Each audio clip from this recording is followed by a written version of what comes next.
kerjasama antara Budaya Jogja dengan KPG yang menerbitkan buku ini. Ini terbitan KPG tahun 2024.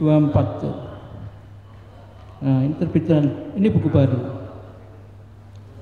Ya, untuk pengantar kita kali ini, saya ingin Mas Chandra Gautama sebagai perwakilan KPG untuk memberikan pengantar tentang buku ini, tentang diskusi buku ini. Monggo Mas Chandra. Terima kasih Mas Anto. Selamat sore semuanya. Terima kasih sudah hadir di acara diskusi buku sore ini. Teman-teman semua, sebagai pengantar pendek, saya ingin bercerita sedikit ya.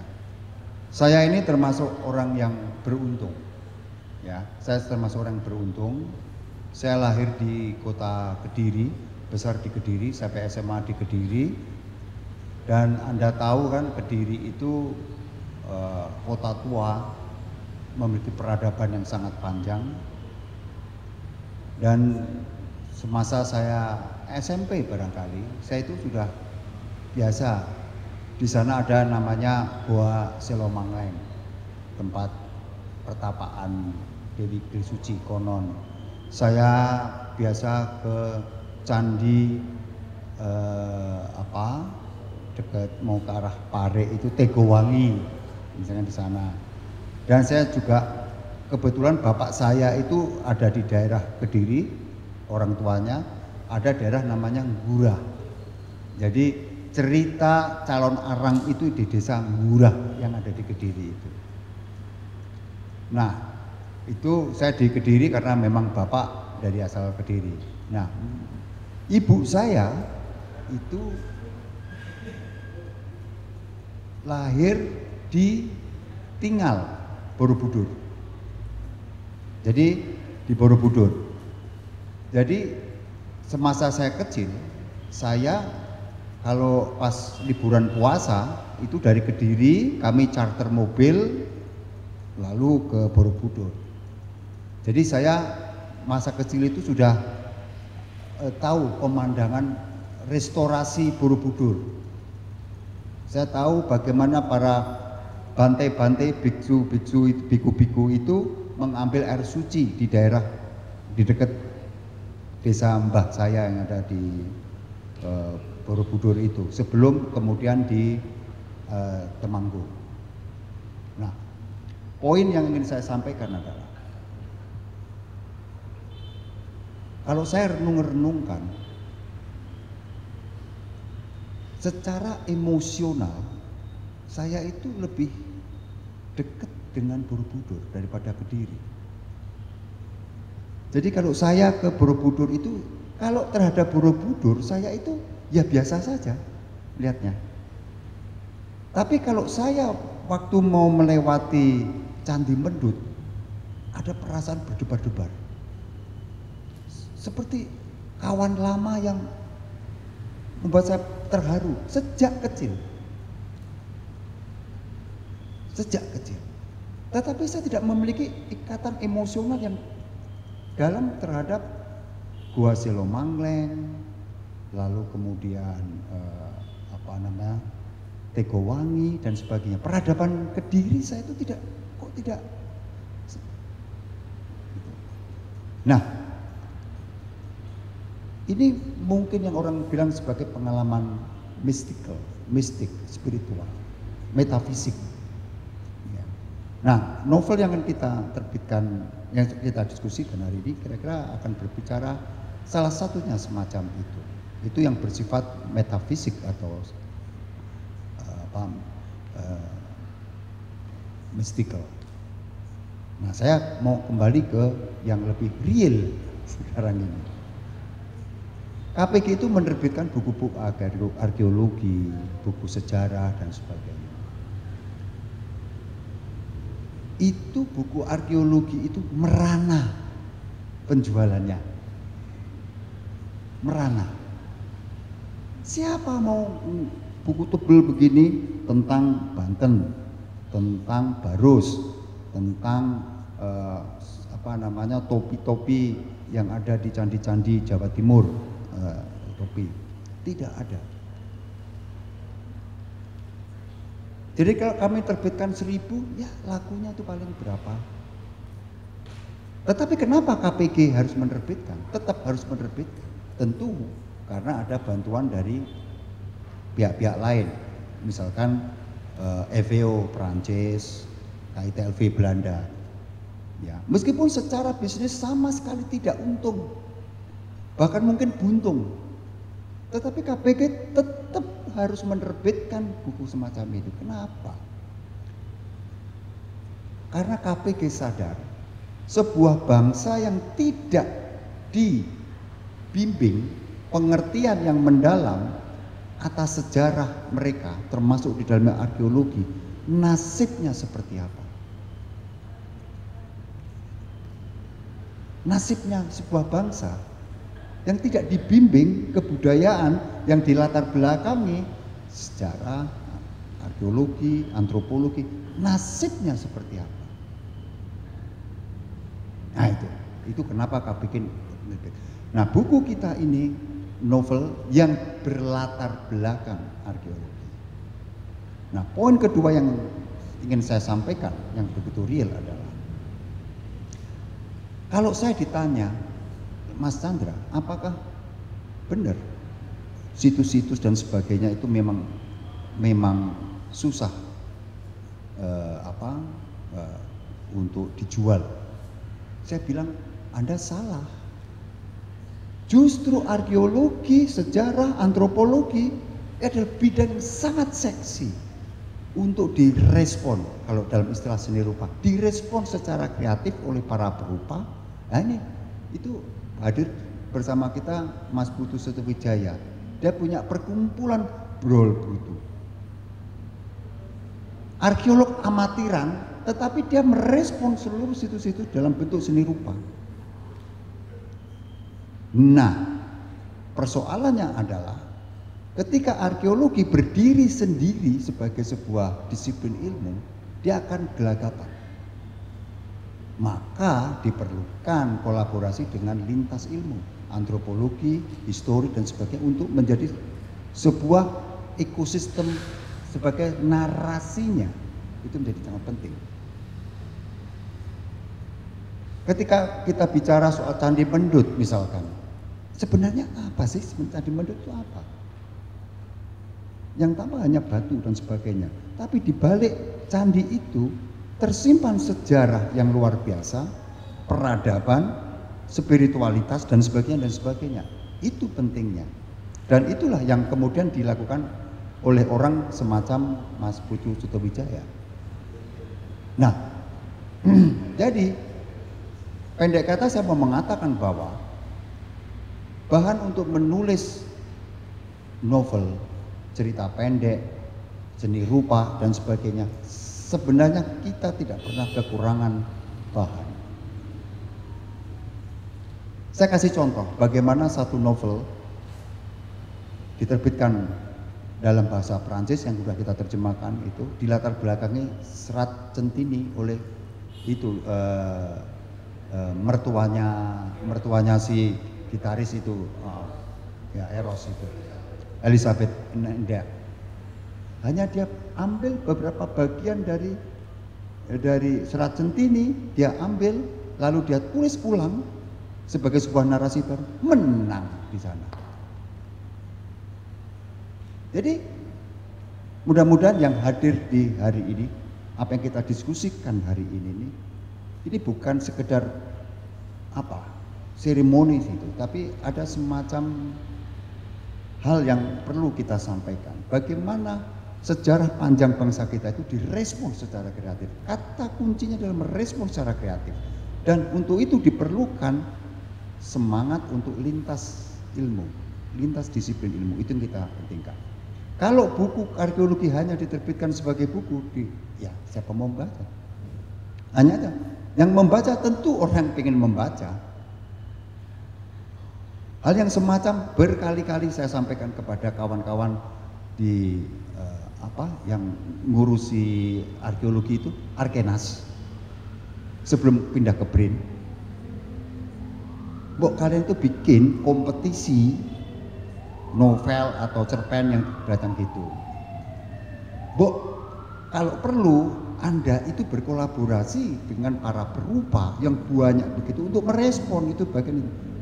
Nggak mempan.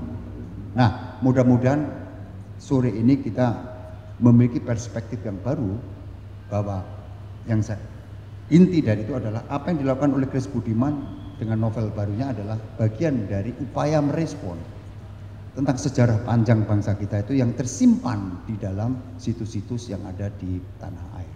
Kira-kira itu yang ingin saya sampaikan. Terima kasih atas kehadiran dan selamat menikmati diskusi kita. Terima kasih. Terima kasih Mas Chandra pengantarnya untuk diskusi kita sore ini.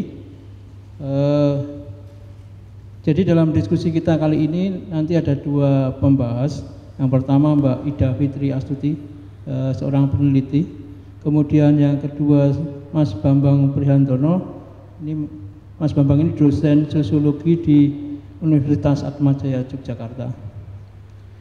Dalam buku ini mungkin bagi yang belum membaca ya, ada 3 bagian, yaitu tentang arca. Itu dibagi 3 sama Mas Kris, arca, air dan batu. Jadi masing-masing itu sebenarnya itu satu rangkaian, tokohnya sama tapi mereka berbeda di tempatnya, beda-beda ya, dia pindah-pindah tempat.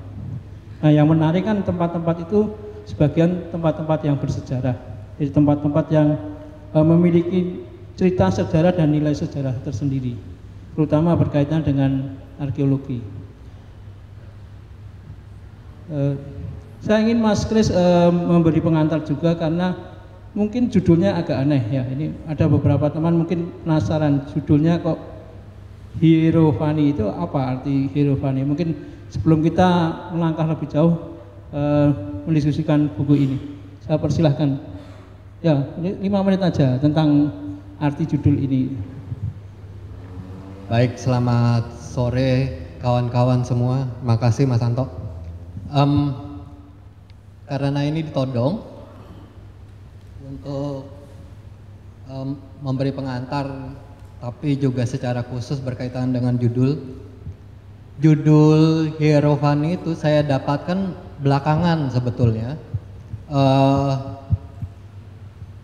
Ketika masih OTW menulis di bagian pertama, bagian yang arca itu, sampai di bab terakhir, di perjalanan tokoh utamanya itu mau pulang.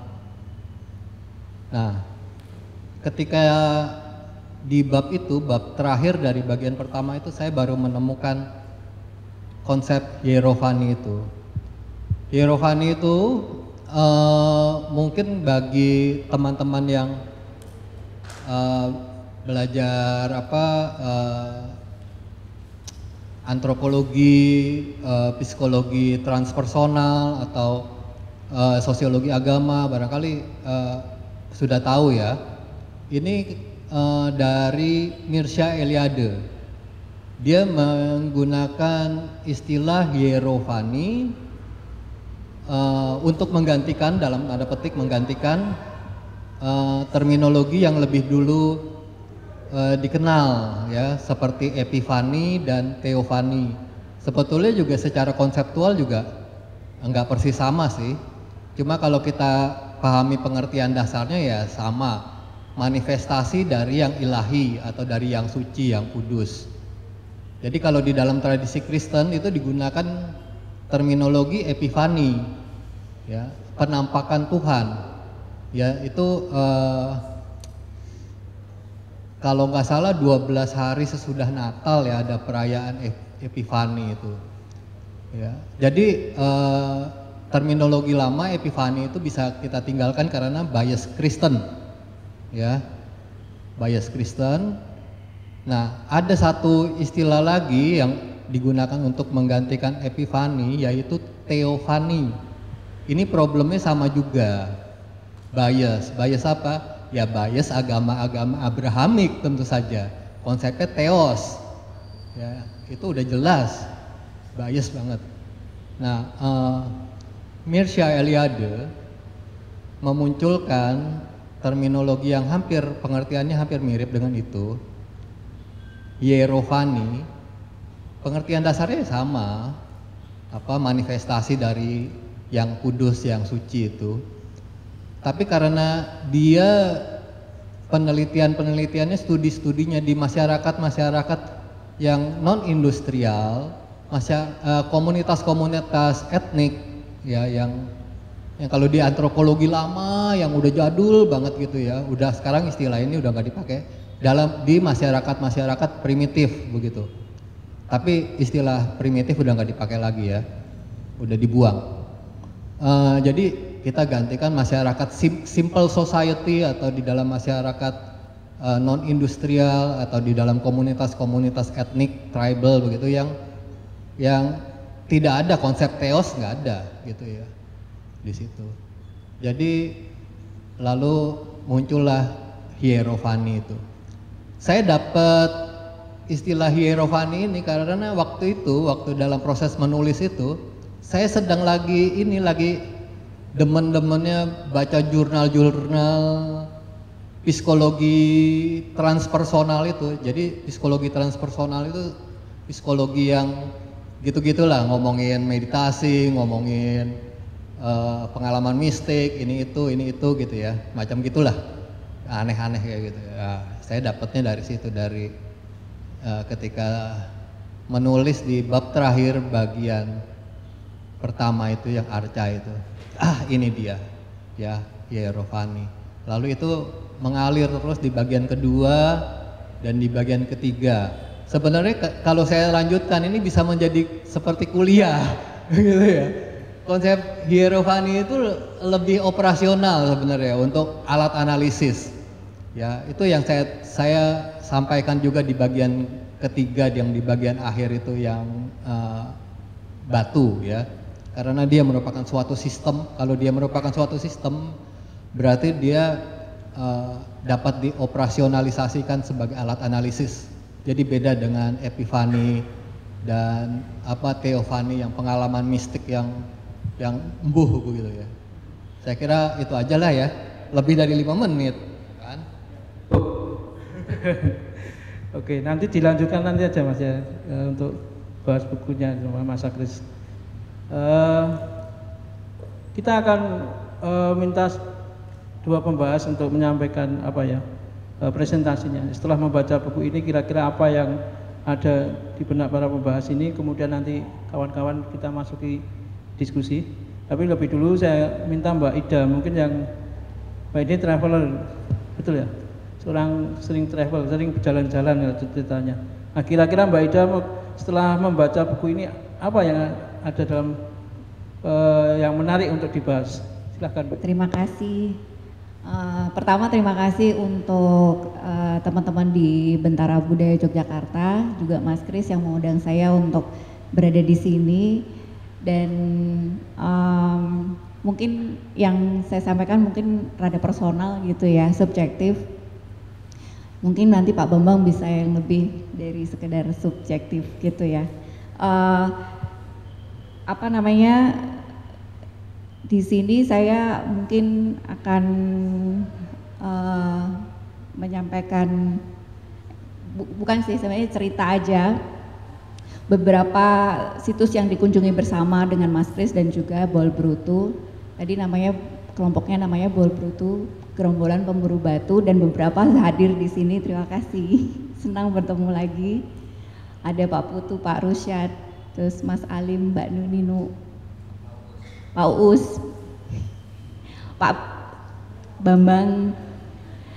Ya, memang beberapa situs ini memang kita kunjungi bersama, Lasem, Trowulan, kemudian Penanggungan begitu ya. Tetapi mungkin yang jadi awal pertama saya dikasih tahu itu di halaman 111 ya. Di situ tuh ada satu bagian yang menggambarkan bagaimana satu figur ini ketika naik Penanggungan, kerenggosan, mau pingsan, saksinya ada Mbak Nino. Yang itu adalah saya, baru pertama kali naik gunung langsung ke Penanggungan untuk menemui candi Kendali Soto dan Candi Kama 2 gitu. Saya hampir pingsan, kehabisan, kayak nggak dapat oksigen begitu subuh-subuh, dan kemudian itu saya tulis di bukunya Bol Brutu yang diterbitkan oleh Bol Brutu, kemudian diparafrase di sini, kemudian oh oke, kalau begitu nanti saya maulah diajak ngomong di acara ini, soalnya masuk di situ. Jadi itu yang sebenarnya ingin saya bicarakan ya, tentang bahwa ini adalah di subjudulnya ini kan sebuah fiksi perjalanan. Nah, memang kalau yang namanya kisah atau cerita perjalanan, sorry Mas, saya dapat berapa menit?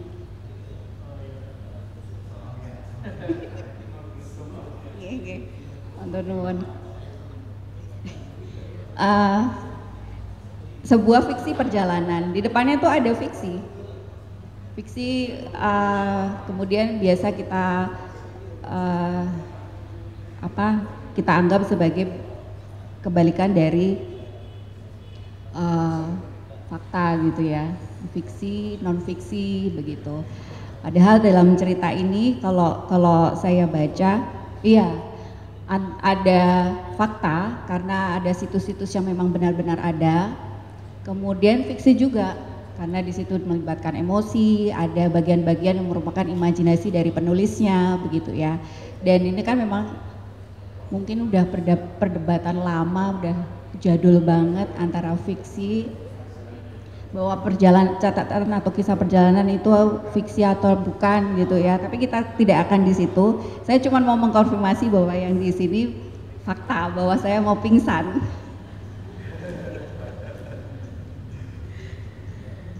Seperti itu, kemudian saya lihat KPN dulu. Nah, ada situs, kemudian ada tokoh yang sebenarnya memang benar-benar ada, tapi kemudian dibuatkan adegan-adegan yang ya imajinasinya Mas Kris sendiri gitu ya, untuk membuat atau menyusun cerita ini menjadi sebuah fiksi perjalanan gitu.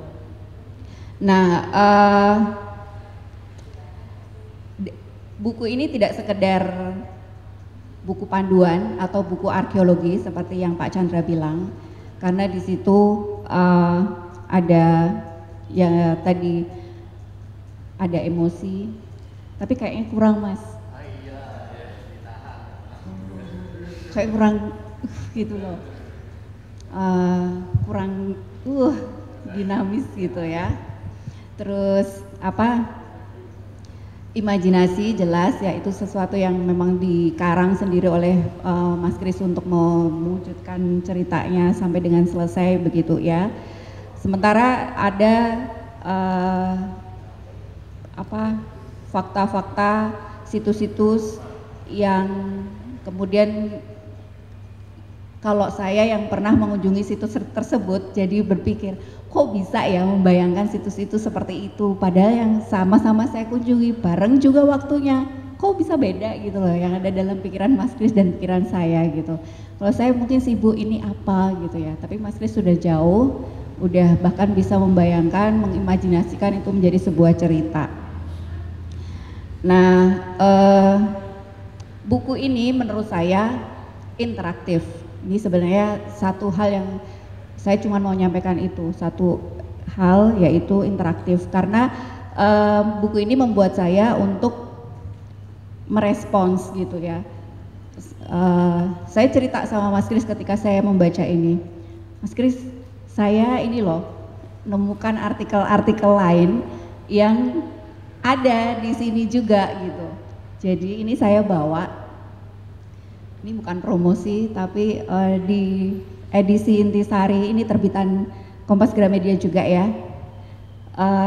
Itu di situ ternyata ini edisi Januari 2024. Pas banget kan berarti pas buku ini terbit Januari ya Mas. Terus ini juga terbit arsip tahun 79. Arsip tahun 79 diterbitkan ulang di Intisari Januari 2024. Nah, lucunya nih, nah ini lucu nih, bagian yang lucu. Kalau di sini mungkin teman-teman akan baca sebagai situs keramat gajah. Tapi sebenarnya ini keramat kuda. Ini loh akal-akalannya Mas Kris. Dari keramat kuda jadi keramat gajah. Kemudian, tapi memang kemudian Mas Kris bisa tanda-tanda artefaknya juga berubah, ya kan? Digambarkan jala duara, yaitu binatang mitologis yang ada belalainya merupai belalai gajah. Kemudian orang biasa menyebut itu gajah gitu. Kemudian Mas Kris menjadi keramat gajah. Saya ngekek waktu baca ini aslinya kuda kok jadi gajah gitu loh. Nah itu salah satu kenapa kemudian buku ini interaktif ya, karena membuat saya bergerak, membuat ada respons dari saya ingin tahu ini bener nggak sih, ini fiktif nggak sih gitu. Karena situs-situsnya kan ada nih, tapi beneran nggak, terus bagian mana yang dipelintir oleh Mas Kris, yang ini berdasarkan imajinasi dia, atau yang berdasarkan pada faktanya gitu. Nah ternyata ini salah satu buktinya. Terus yang kedua yang membuat saya bilang bahwa ini adalah buku yang interaktif, ini di Februari 2023. Jadi ini memang ada edisi khusus etnis Tionghoa ya, riwayat berbangsa etnis Tionghoa. Di sini ada ditulis oleh editor in chiefnya sendiri. Ini judulnya Para Kesatria di Balik Wiracarita Lasem, tentang pahlawan-pahlawan Lasem. Nah di sini ada juga, kemudian ada bagian yang sangat mirip, dan saya tanya, Mas Kris ini kayaknya baca arsip yang sama dengan penulis ini, karena ada bagian cerita yang sama di sini tentang pertempuran Tan Kewi, perang Lasem di laut, di pesisir Juwana melawan VOC waktu itu. Nah itu persis di sini ada gitu. Jadi kemudian saya mempelajari, membaca lebih jauh di tulisan di Intisari ini. Jadi seperti itu salah satu yang kemudian oh iya benar, menurutku buku ini interaktif gitu, mancing respon gitu ya. Kemudian tanda interaktif lainnya itu ada di paragraf terakhir persis. Jadi ada di halaman berapa ini? Paragraf terakhir 231 penutup. Itu tentang Tony, tokoh utama, mesti memilih satu saja dari dua yang tersisa, Mustika Ratnakumala atau Gagak Hitam. Diraihnya sebutir tanpa ragu, dipersembahkan ke dalam cengkeraman sang naga. Nah, itu buat saya itu semacam teka-teki yang harus dijawab, yang kemudian membuat saya harus balik lagi, baca lagi, cari-cari lagi petunjuk-petunjuknya di sini nih. Balik lagi loh Mas, aku slow banget toh aku gitu. Tak boleh, saya tuh cari betul. Jadi ini kan cerita tentang naga yang kemudian dia ada batu permata yang harus dikembalikan di genggamannya, begitu perjalanan ini gitu ya. Terus ada 3 batu yang sudah ditemukan. Nah batu mana yang pas? Nah ternyata di sini, nah ini teka-tekinya itu, Mas Kris sebenarnya udah ngasih clue-clue banyak sekali di sini. Misalnya, oh iya, nggak akan saya jawab. Tapi aku tahu. Ada Feng Shui di sini yang sudah, yaitu petunjuk ya, Feng Shui tentang logam dan batu mulia, unsur-unsur itu. Batu mulia ini unsur apa gitu yang kalau disatukan dengan unsur apa dia akan positif dan ada yang negatif gitu. Nah ini menghancurkan nih yang pertama, yang merah delima. Karena kalau menurut saya kan naga, artefaknya itu kan naga logam ya. Sorry, ya udah nggak usah disebut. Oke, jadi harus dengan unsur batu permata yang pas di situ. Ada 3 pilihannya, yang satu Mirah delima itu sudah harus memilih satu di antara 2. Nah, saya sudah pelajari itu dari katalog Feng Shui yang ada di sini, dan nanti teman-teman yang lain silakan bisa dijadiin kuis, Mas. Arcanya bisa jawab nggak yang arcanya? Arca apa? Yang bagian satu yang arca. Enggak, aku ini aja yang bagian terakhir ini. Itu lebih susah ya bagian satu. Nah, apalagi yang lebih susah, ini aja aku setengah mati, Mas. Itu jadi itulah ternyata kenapa arca, kemudian air, batu. Nah, di sini tentang batu ini kemudian saya belajar banyak yang harus saya bolak-balik lagi untuk mencari petunjuk gitu ya, untuk bisa menjawab teka-teki terakhir itu. Mungkin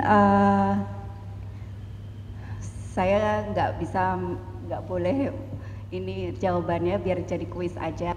Jadi kayaknya seperti itu. Cukup mungkin, Mas. Ya. Terima kasih Mbak Ida atas presentasinya. Kira-kira tokoh dalam buku ini tuh fiksi atau enggak kalau tokohnya? Fiksi ya. Terima kasih. Karena beberapa tokoh itu saya lihat ada beberapa yang menurut saya pernah ketemu orangnya gitu. Oke. Buku ini menarik karena di dalamnya juga ada beberapa cerita lisan folklore yang ditampilkan dan kemudian menjadi bagian dalam cerita dan menjadi kemudian tokoh-tokohnya mencoba mencari lacak dari cerita-cerita yang ada di buku ini, di cerita lisan ini, cerita sejarahnya. Berikutnya Mas Bambang mungkin yang akan punya pemikiran yang berbeda tentang buku ini, monggo Mas. Baik, terima kasih. Selamat sore teman-teman, Ibu Bapak semua. Senang ya sore ini kita berbincang-bincang tentang sastra, dan tentu saja yang pertama ini kita selamat ini untuk Pak Kris yang menerbitkan buku ini. Dan saya pikir ini Ciami ada covernya, ada beberapa sketsa ya, lebih hidup. Jadi saya termasuk beruntung karena ketika masih draft itu saya sudah membaca sedikit-sedikit, sudah dikirimi sama Pak Kris itu, tetapi ketika jadi buku menjadi menarik sekali ya, covernya bagus sekali, seneng gitu ya lihat lalu kemudian di dalamnya juga ada sketsa dan sebagainya. Itu menurut saya menghidupkan cerita ini menurut saya ini menarik sekali. Dan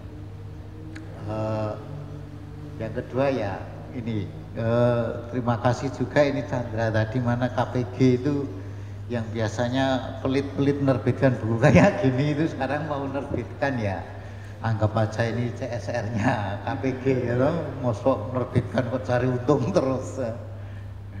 Nah pertama ini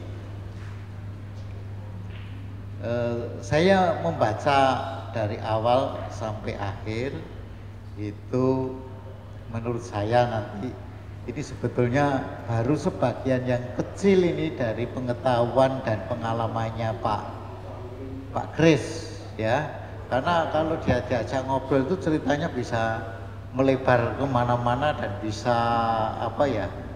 bisa banyak sekali informasi yang kita dapatkan. Ada satu hal yang saya itu selalu kagum ya dengan Pak Kris ini.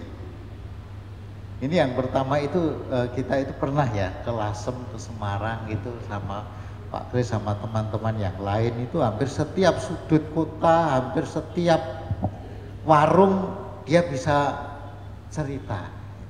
Jadi dari Semarang sampai Lasem itu saya itu dipaksa menjadi pendengar yang baik. Nah, kekerasan simbolik, dia punya cerita yang banyak, saya nggak punya. Jadi dari kamar tidur sampai bis sampai warung kopi itu cuma diceritain terus gitu. Ini luar biasa ini ya, ensiklopedik sekali. Dan yang kedua, nah ini saya cerita sedikit ya sebagai pengantar. Itu juga saya itu seringkali diajak itu Pak Uus itu Juragan Kijing Miring itu ya. Itu kalau saya dengan dia itu sepeda. Nah, rute-rute dia itu aneh-aneh juga. Artinya menyusuri candi-candi atau petilasan-petilasan, bahkan kuburan yang dianggap kuno pun dia samperin. Saya pernah diajak ke mana? Itu Pak Us tempel. Wah, itu tentang sejarah pangeran ketika perang Diponegoro. Wah, ngerti tuh.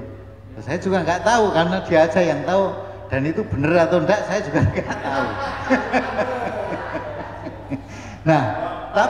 Nah, setelah kalau saya sama Pak Us itu saya kadang-kadang saya potret candi atau makam di mana, lalu saya kirim ke Pak Kris.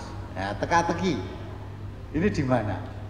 Selalu dia itu jawab tepat sekali. Mau candi dari Blabak, dari Candi Asu, candi yang tinggal bungkahan-bungkahannya aja, itu dia bisa jawab. Ini luar biasa, ini luar biasa.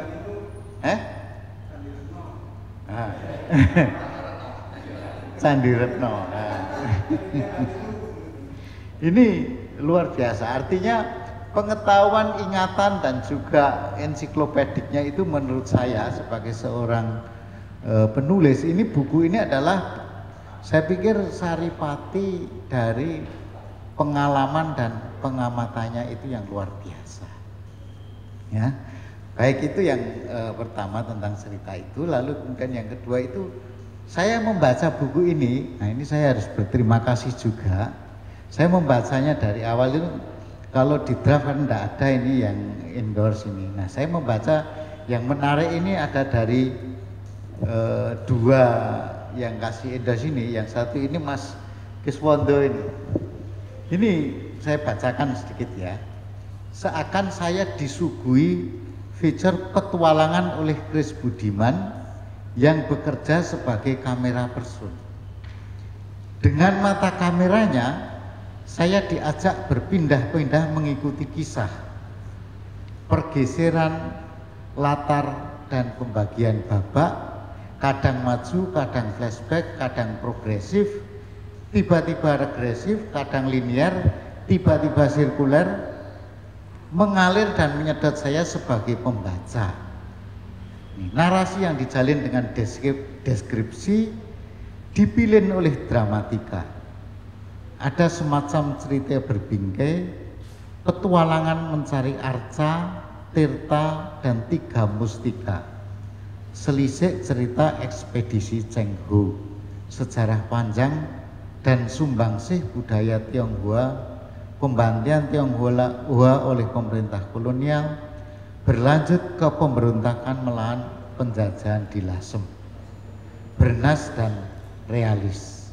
Nah, ini saya pikir catatan Mas Kiswondo ini bisa menjadi pengantar dan sekaligus juga merangkum dari apa yang ditulis oleh Pak Kris ini. Dan yang kedua itu dari Reza Maulana, seorang antropolog, peminat budaya Tionghoa dan penggemar kopi. Hadir ya, Mas Reza ini. Oh, oke. Tapi akan saya sedikit aja. Membaca Hirofani itu seperti membaca catatan harian atau catatan lapangan seorang peneliti arca, di mana tokoh utama yang bernama Tony menjadi alter dari sang juru cerita. Nah, ini saya pikir ini catatan Reza Maulana dan Mas Kiswondo ini menjadi menarik. Dan siapa itu Tony?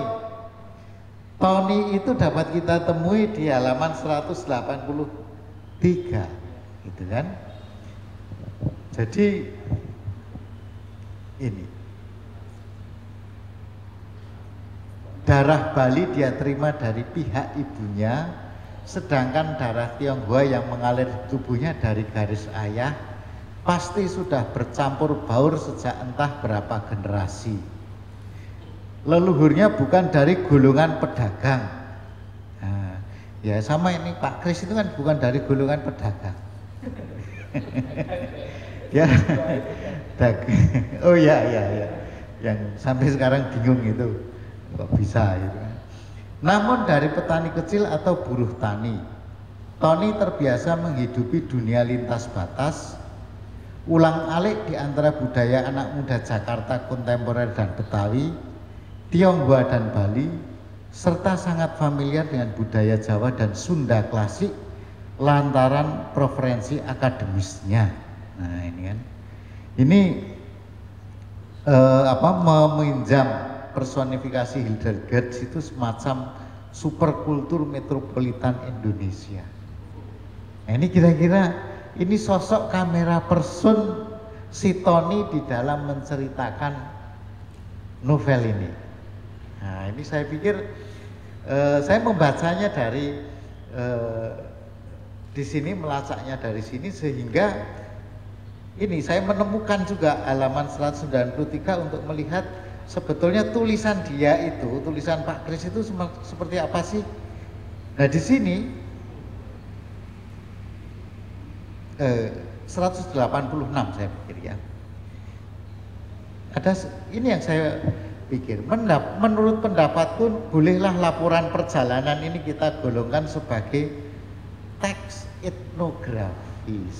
Ya, jadi dia bilang tapi ini bukan etnografi, tapi ini adalah teks etnografis. Jadi saya pikir ini membaca buku Hirofani ini adalah sebagai sebuah teks novel etnografis ya, bukan etnografi. Nah, ini saya terpaksa ketika membaca ini saya juga sambil membaca membalik-balik lagi tentang etnografi itu apa sih gitu ya. Tapi di sini yang menarik saya pikir apa yang ditampilkan oleh buku ini oleh Pak Kris ini ya, kalau semacam etnografi, kerja etnografi itu seperti Krupat itu yang dia menyebutnya bukan etnografi tetapi sebagai etnokritisisme.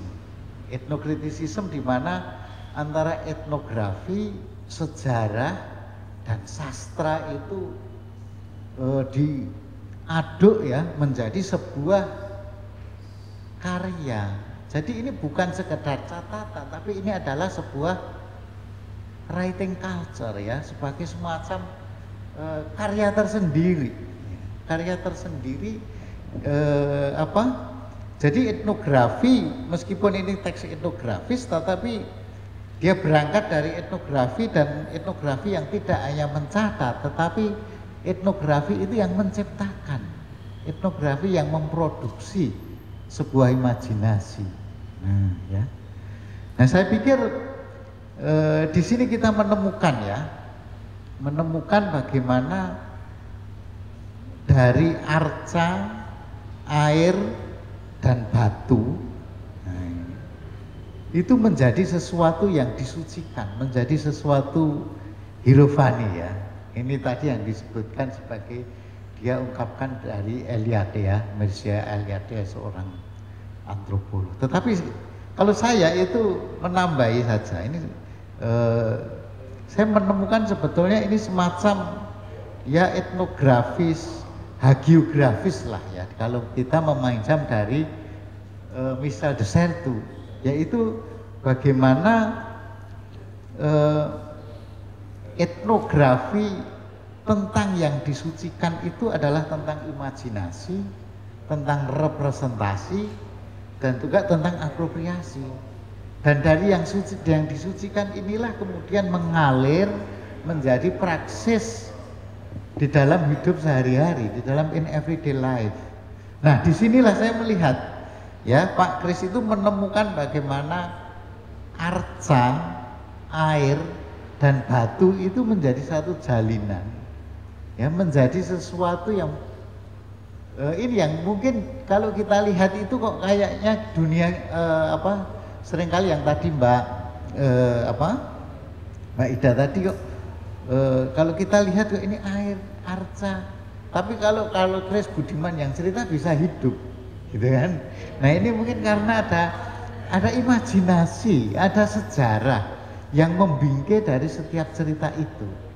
Jadi sebetulnya cerita ini menjadi novel yang hidup karena ada teka-teki. Sejak awal selalu ada teka-teki ya. Arca selalu teka-teki yang dimulai dari kelenteng yang di Jakarta itu. Dan dari situ sebetulnya yang kemudian cerita-cerita itu adalah membaur-baurkan, menemukan bagaimana Arca itu adalah sebuah tabrakan-tabrakan sejarah, tabrakan-tabrakan gagasan yang di situ itu tersimpan ya, bagaimana orang itu berkonflik, orang itu dalam hidup sehari-hari itu bisa memproduksi tentang yang suci itu melalui arca itu, gitu loh. Jadi arca itu menjadi simbol, menjadi dunia material di mana imajinasi, representasi itu hidup di dalam keseharian, dan itu dihidupi dari dunia kelenteng, dunia pecinan, gitu. Dan ini mengalir lagi ya, ketemu. Kemudian dari kelenteng itu mengalir sampai ke Lasem, ya. Dan di Lasem kemudian mengalir menjadi air sampai ke Penanggungan. Wah, ini cerita Penanggungan itu ini menarik ini. Yang cerita Pak Kris itu akan berbeda dengan ceritanya Pak Uus, gitu. Berbeda lagi dengan ceritanya Pak Kudu. Tapi disitulah saya pikir Penanggungan air, candi, ya, kemudian petilasan itu menjadi dunia material yang imaterial juga, gitu loh. Ada banyak imajinasi, ada banyak kisah, ada banyak hal yang di situ sebetulnya representasi imajinasi tentang yang suci itu loh. Dari hidup kita itu bisa terrepresentasikan menjadi sebuah imajinasi yang terus menerus mengalir, gitu. Dan demikian juga dengan batu, ya, yang dimulai dari kisah kisah semacam mitos naga yang ketika Cheng Ho di Cirebon yang melontarkan menjadi 3 batu, dan kemudian 3 batu itu ditemukan di beberapa wilayah, dan ini menjadi misteri lagi. Nah, ini saya pikir sama juga ini ya, kita melihat bagaimana ulang-alik cerita, tabrakan cerita antara yang material, yang imaterial, yang masa lalu dan yang masa kini, atau itu yang oleh Keswanto disebut kilas balik sana sini, dan ini kekuatan buku ini, yaitu selalu menampilkan yang tabrakan, yang sana sini itu menjadi kekuatan narasi yang imajinatif. Nah, ini saya kira menariknya buku itu di sini ya, bagaimana yang yang material yang kelihatan dari arca, dari air, dari batu itu menjadi sebuah cerita yang tidak pernah berhenti, selalu membuka. Dan itu, nah, kami ini ada sesuatu yang menurut saya itu imajinasi, representasi dari arca, air, batu, dan juga narasi yang dibikin oleh Kris ini secara tidak langsung itu membuat kita itu membaca tentang kota-kota di Jawa ini, dari Jakarta sampai Lasem sampai Surabaya, Tuban dan sebagainya ya. Kota-kota mungkin kalau kita masih ingat ada sebuah buku yang agak tebal tentang sejarah kota-kota di Indonesia, di mana di situ kota-kota tua di Indonesia yang sebelum kolonial itu dibangun oleh migran Tionghoa. Nah, saya pikir di sini ini ya. Jadi saya melihat bahwa novel ini bukan hanya soal bagaimana sesuatu itu menjadi narasi, sesuatu itu adalah imajinasi, tetapi juga imajinasi itu juga bisa membangun, menghidupkan lagi tentang sejarah kota-kota yang dibentuk, dikembangkan oleh tabrakan-tabrakan, tetapi ada satu aktor komunitas yang membentuknya itu, yaitu adalah komunitas Tionghoa. Maka di sini kelenteng itu tidak pernah lepas dari ada cerita di sini. Ada kelenteng, ada candi, ada apalagi air, ada bahkan ada yang juga mungkin dilupakan adalah apa? Kuliner. Nah, kuliner di sini ini sambal pun bisa diulik-ulik gitu kan.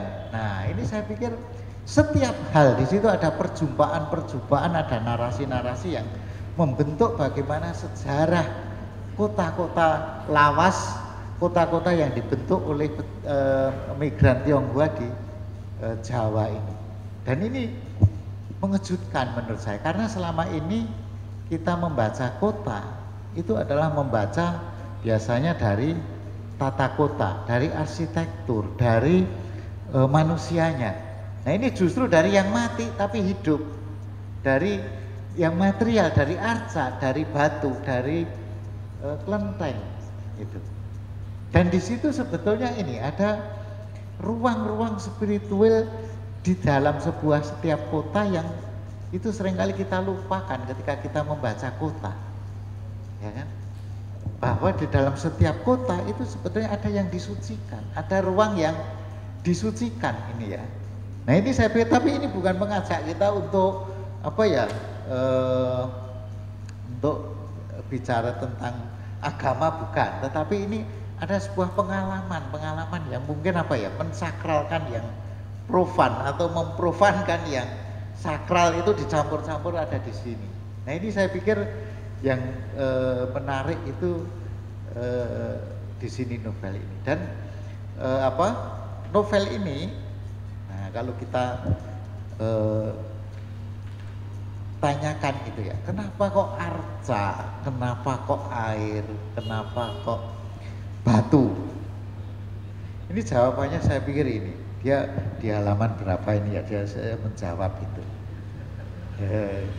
Ini baca tenan loh ini.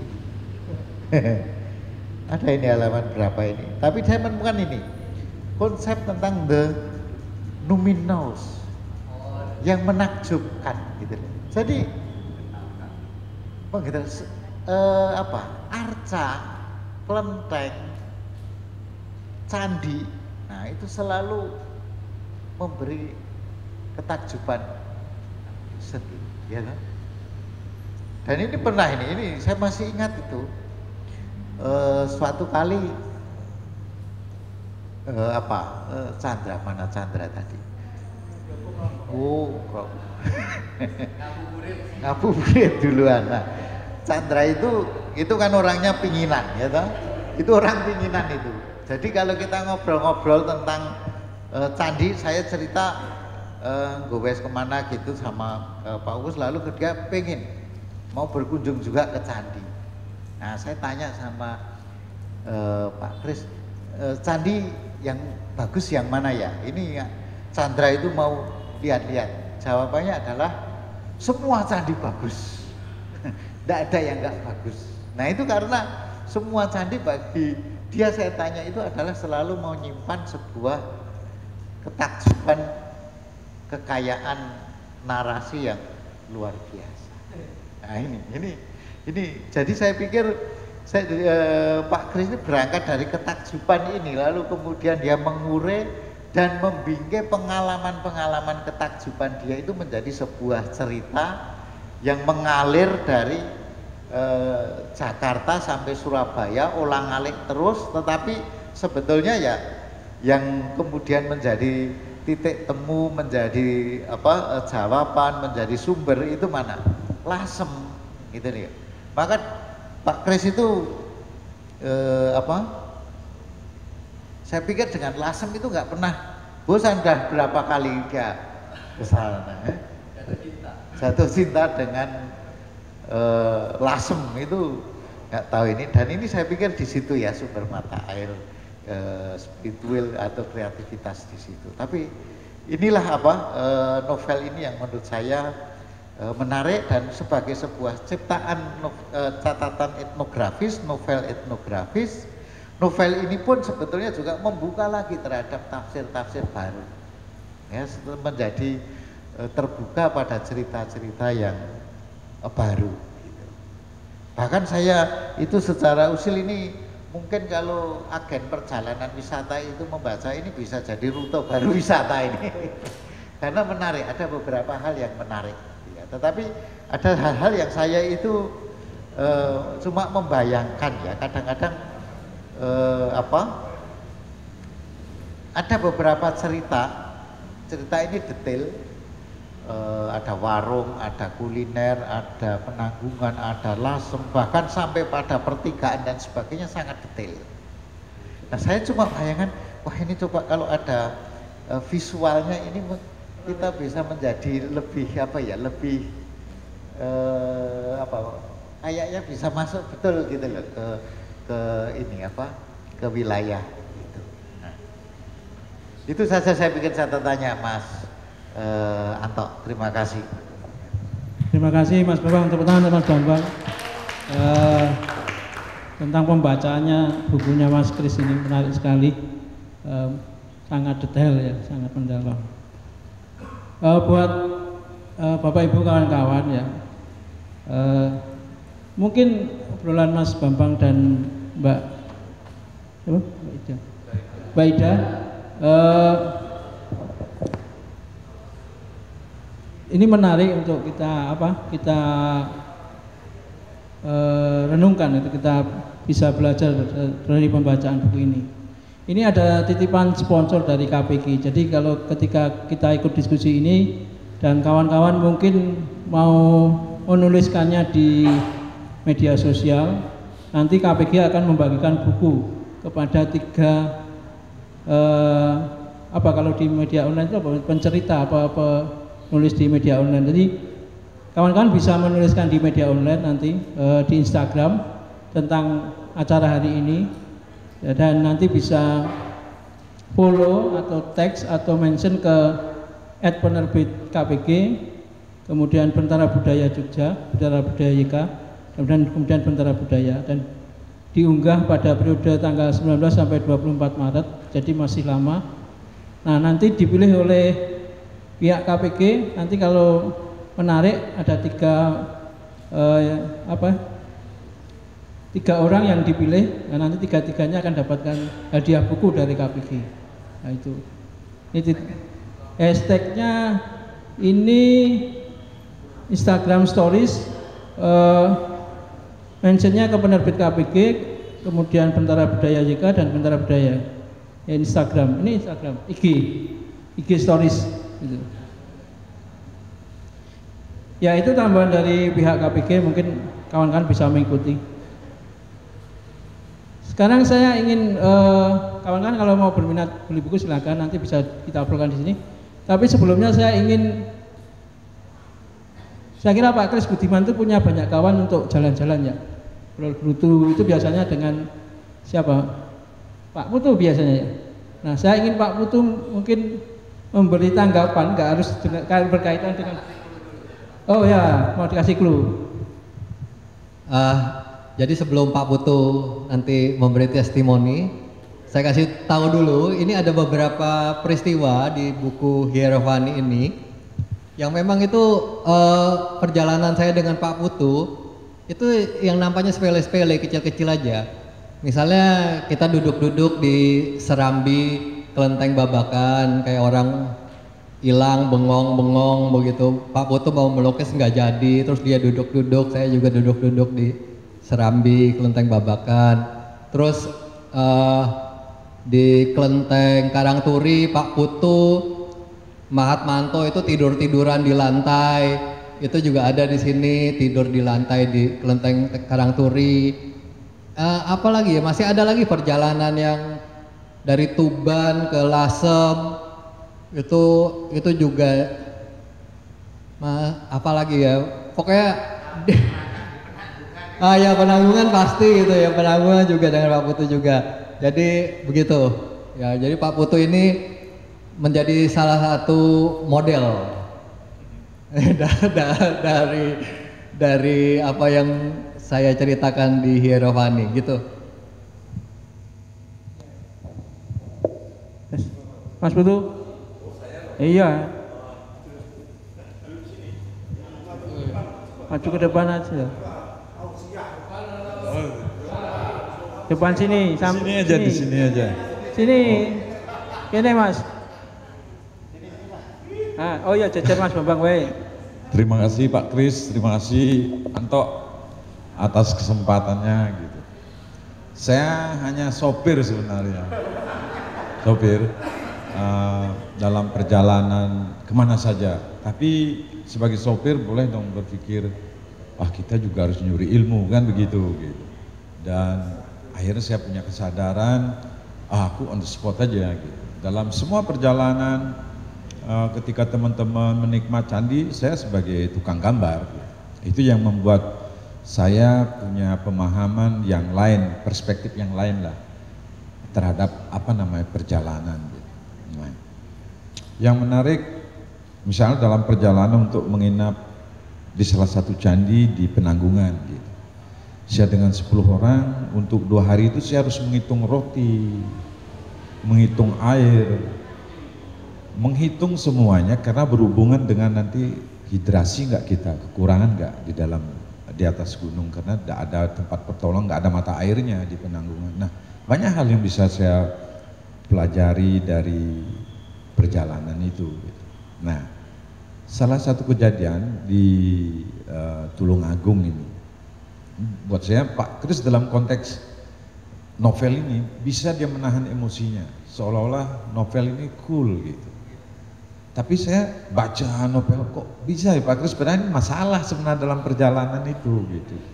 Nah inilah janji-janji yang bisa kita sampai ke ibu-ibu, datar aja, nggak ada yang naik. Nah, bisa kita memberikan kayak janji-janji palsu gitu. Akhirnya Pak Indah Fitri hampir pingsan di atas gunung gitu. Nah kita bisa memberikan testimoni dalam konteks misalnya karena saya ditipu juga dengan Pak Kris oleh orang yang tidak pernah naik gunung gitu.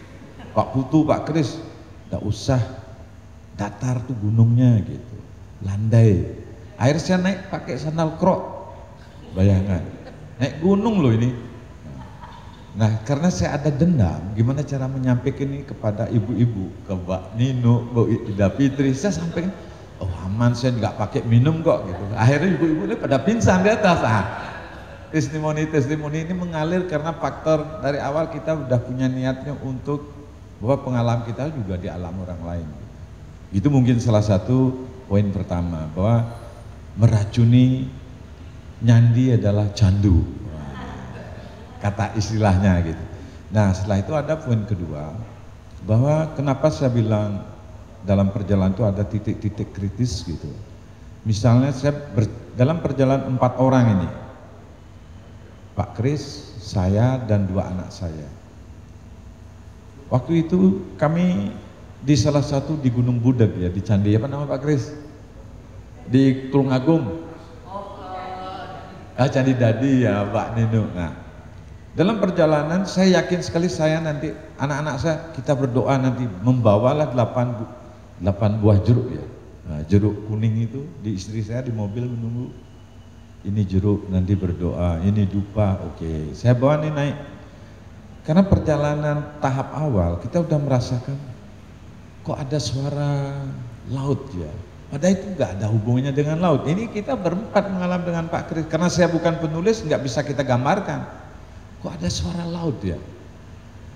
Mungkin ini nama udah dislokasi ya, dislokasi udah di gunung tapi pikirannya laut gitu. Nah, terus kita melakukan perjalanan pada titik penentuan di bawah pohon yang sudah kering gitu karena panasnya cuaca.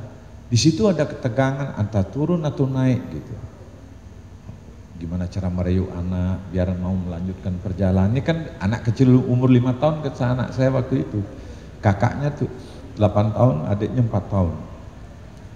Kita janji-janjikan hadiah nanti kalau bisa kita tembus sampai candi itu. Anak saya karena udah saya sering tipu, saya tipu gitu. Papa enggak mungkin ngasih hadiah karena kamu sering menipu gitu. Ini cara-cara untuk memotivasi orang juga tidak mudah gitu. Nah disitulah pada titik itu, pada sampai pada mau ke candi itu kita salah jalan saya. Salah jalan dan jeruk yang 8 biji tertinggal 1. Karena ternyata kita perbekalan dalam konteks minum itu udah habis gitu. Nah, kita berdoa pakai apa nanti sembahyang gitu. Nah, kita balik dari perjalanan itu, dari salah jalan tuh, datanglah penyelamat nama Mbak Ninu waktu itu dengan Pak Eko membuat minuman yang banyak. Nah, itulah yang namanya sisi kritis yang kadang-kadang kita siapkan. Gitu. Nah, perjalanan itu menarik. Andai kata kalau saya seorang penulis mungkin bisa membangun ketegangan itu. Gitu. Kalau dalam novelnya Pak Kris seolah semua nggak ada masalah, cool gitu semua. Nah, tapi realnya tidak seperti itu gitu. Nah, itu yang saya alami selama apa ya, perjalanan gitu. Salah satu poin dalam poin kedua itu. Nah, dalam konteks keselamatan di poin ketiga itu, setiap naik gunung ke Penanggung, saya tidak pernah pakai sepatu yang benar. Dalam arti sepatu hiking lah atau jalan kaki ya. Ternyata sepatu itu berbeda, mana untuk jalan kaki, mana untuk bulu tangkis, ternyata berbeda gitu. Nah, saya sering melakukan sampai salah satu teman dari Jakarta mengatakan karena dia melihat di medsos, kamu ini ngawur dengan Kris Budiman gitu. Naik gunung untuk menginap itu semua mengandung risiko, kita tidak pernah menganggap itu sebagai risiko gitu. Saya pikir naik gunung itu adalah senang-senang. Nah, disitulah pakaian kita salah, celana kita salah, sepatu kita salah, karena mereka paham itu gitu.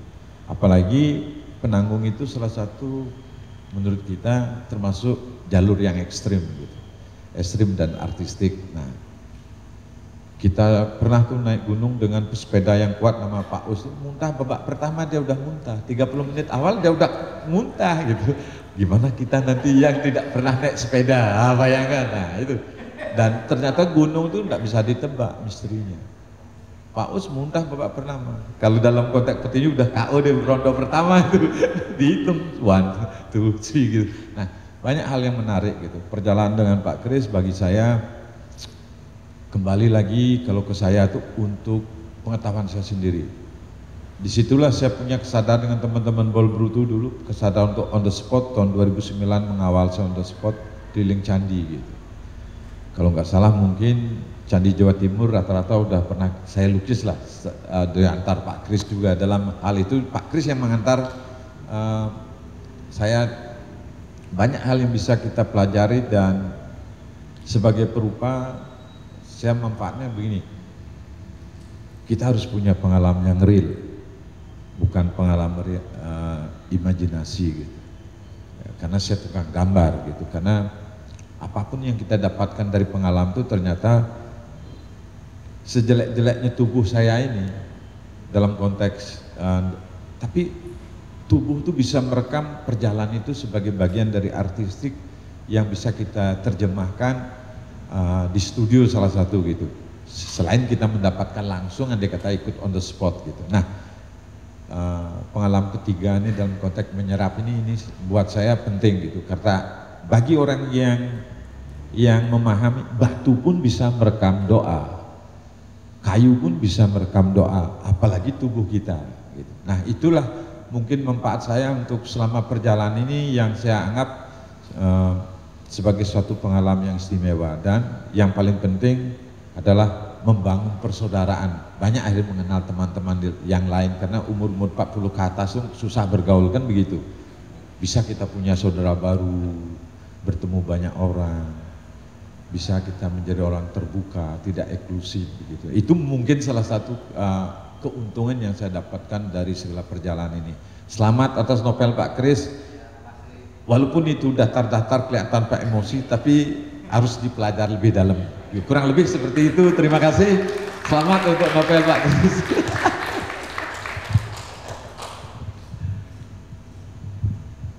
Terima kasih Pak Putu. Oke. Ada yang lain mungkin yang mau menanggapi siapa? Oh, Mbak Nino. Oh, Mas Alek. Ya, silahkan. Selamat Mas Kris, bukunya, dan sesungguhnya saya bukan penikmat novel, tapi saya suka baca cerita silat Koping Ho pada waktu SMP tahun 70-an, sehingga ketika saya membaca buku ini di awal itu saya jadi teringat masa kecil saya. Ini jenenge angel banget dihafalke. 10 harian lah yang lalu saya mendapatkan buku ini. Dan ketika saya mendapat buku ini masih plastikan.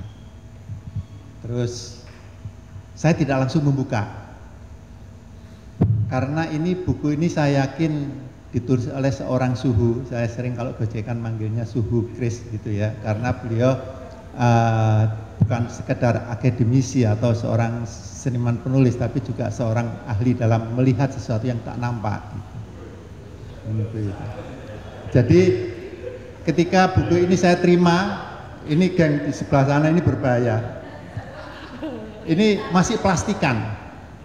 Nah, karena saya ini penggemar keris, maka buku ini tidak saya buka langsung, saya tayung.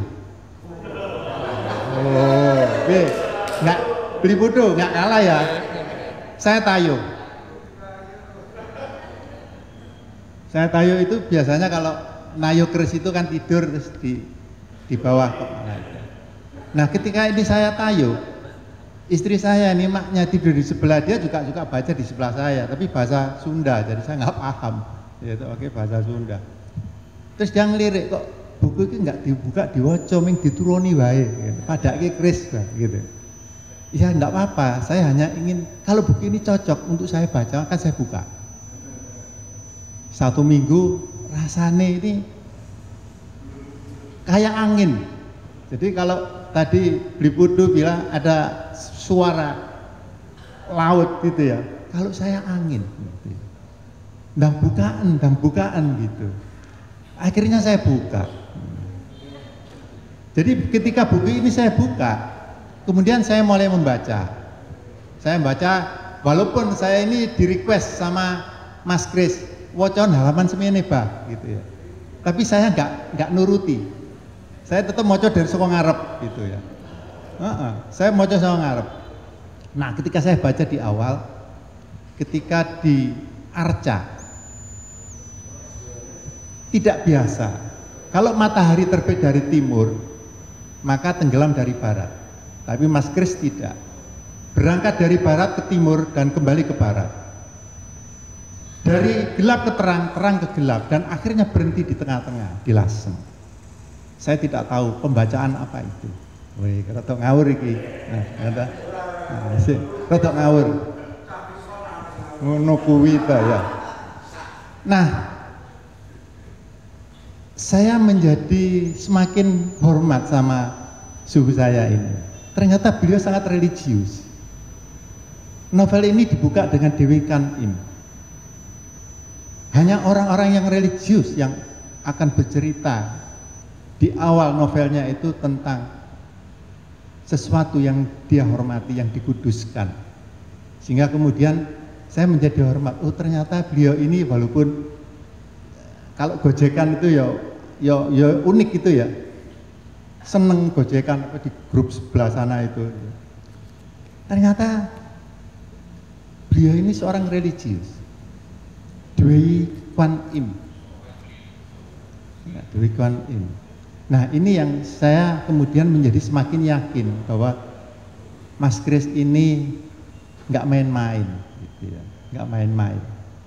Nah, karena novel ini juga melompat-lompat, tadi Tante Ida juga mengatakan di akhir saya juga buka lagi, begitu ada selesai saya masih buka halaman berikutnya.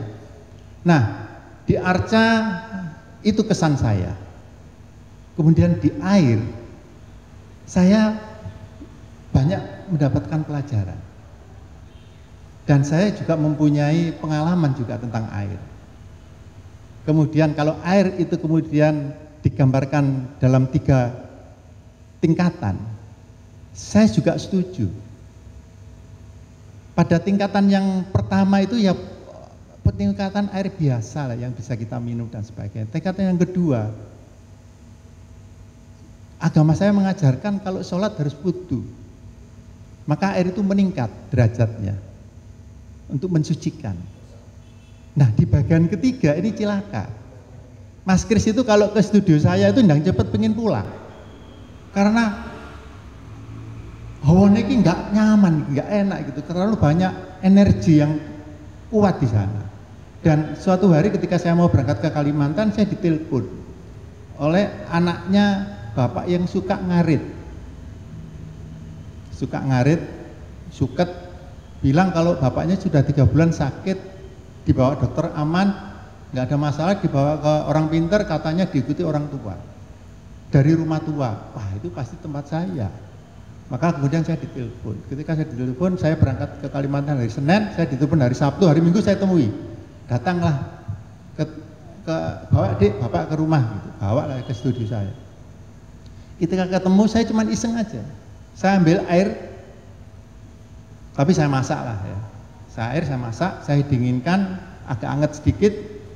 Dia datang, ketemu ngobrol, saya minum, kemudian saya berlagak seperti seorang dukun. Terus saya kumat kami tak sembur-semburke di kepalanya, kemudian tak suruh minum air itu. Setelah itu saya duduk, di joglo itu duduk, sampai azan, duhur, saya baru pulang. Saya Senin berangkat ke Kalimantan, lupa saya. Hari Selasa itu, loh iki bapak iki sehat apa ora gitu ya. Saya telepon. Alhamdulillah bapak sudah sehat, bisa tidur dan gini-gini. Besoknya saya pulang didatangi, dipikir saya dukun, hanya karena air. Jadi air yang saya dapatkan dari novel ini itu saya menemukan satu pengalaman yang hampir sama dengan penjelasan itu. Maka kalau saya baca novel itu kan nggak pernah baca ceritanya, saya baca tentang peristiwanya, momennya. Dan kemudian di air, saya melihat di sini ada skema yang bagi saya sangat menarik. Itu adalah salah satu kunci dari novel ini. Skema yang digambarkan oleh yang pingsan itu. Ya, yang pingsan kehabisan oksigen, terus digaris ya, Indah namanya. Nah ya, namanya Indah karena jatuh N-nya jadi Ida, N sama hanya jatuh. Oh Santika. Nah, saya melihat di situ ada gambar skema yang ditulis di nah, ini bagi saya sangat penting karena salah satu bagian dari inti dari tulisan ini itu ada di sana. Bagaimana menghubungkan antara garis-garis itu, sehingga saya nggak perlu menjelaskan biar teman-teman di sini pada beli semua, gitu ya. Nah, Mas Kris, saya mau tanya, di bagian akhir saya tidak menemukan batu yang ketiga. Ada di halaman berapa? Iya, di halaman berapa? Ya, nanti BNTE kata lah penulis ya, no? Maaf ini, memang novel ini, fiksi perjalanan ini ada teka-tekinya yang perlu dijawab gitu ya. Kalau cermat nanti bisa menemukan jawabannya. Karena cara saya bercerita dan memberi clue itu ya tricky begitu ya. Di apa ada tipu-tipu begitu, bawa ke sini, bawa ke sana. Tapi sebetulnya banyak clue yang saya berikan di situ, lalu akhirnya nanti pembaca pasti bisa menjawab. Nggak perlu apa background akademis apapun, orang biasa begitu bisa jawab. Nah, yang ditanyakan oleh Abah ini itu di bagian ketiga tentang pencarian Mustika Cheng Ho itu. Yang Sunan Bonang. Sebentar Abah. Mustika yang pertama kan ditemukan di Kelenteng Ancol. Ya. Yang kedua kan di Kelenteng Bahratu Surabaya. Bahratu ya. Yang ketiga itu dulu kita pernah WA-WA-an saya omong ke waktu Abah ke Semarang. Saya bilang Abah ini coba dicek ada situs ini, situs kapal Dampo Awang gitu kan. Ingat nggak Abah? Iya iya. Nah itu mustika ketiga ditemukan di situs itu, pecahan kapal Dampo Awang itu. Nah yang di Lasem itu kan yang ininya naganya itu. Iya ya, Nagoni itu. Ya jadi memang benar Tante Ida tadi mengatakan, jadi kita harus buka halaman sebelumnya juga, jadi itu yang saya rasakan juga gitu ya. Tumbali. Nah, saya juga mendapat pengetahuan ketika beberapa bulan yang lalu pernah menanyakan tentang perapat kurung. Dulu jadi waktu SMP saya itu suka nyepeda ya lewat daerah Parapat Kurung, Surabaya. Nah, sampai saya ngontak teman saya Surabaya, Jalan Parapat Kurung ini jan iki apa to isine? Padahal nggak banyak yang tahu. Ternyata di situ ada pertanda ya dari salah satu pecahan cenggo ya, kayu ya, yang itu yang kemudian dipindahkan. Dan memang Parapat Kurung itu sampai sekarang masih ada dan menjadi sangat melegenda. Jadi orang kalau bilang, jadi Parapat Kurung, lihat Parapat Kurung, gitu, sekitar itu. Jadi saya kira itu. Selamat, terima kasih. Saya tayo ini. Aman, yes, aman. Terima kasih Pak Alex Lutfi. Oke, mungkin ada yang mau menanggapi lagi novel ini? Siapa? Mbak Nino, saya pengen Mbak Nino, mungkin karena teman seperjalanannya. Mbak Nino dulu. Terima kasih, selamat sore semuanya teman-teman sekalian. Pertama-tama selamat kepada Mas Kris, bukunya Hierophani, ya ampun, rasanya dejavu. Bener nggak Mbak Ida? Apalagi ketika memasuki tulisan tentang Candi Bekel, Makdek Sane. Ketika itu kita tengah malam berjalan dengan riang gembira ya awalnya, kemudian karena terlalu cepat mengambil nafas sehingga Mbak Ida yang sudah disebutkan Mas Kris tadi bukan pingsan kok, ya tiba-tiba lemah mumet gitu ya itu. Kemudian ada tanjakan-tanjakan yang sangat luar biasa yang mungkin kalau kita berjalan di siang hari kayaknya nggak akan sampai ya.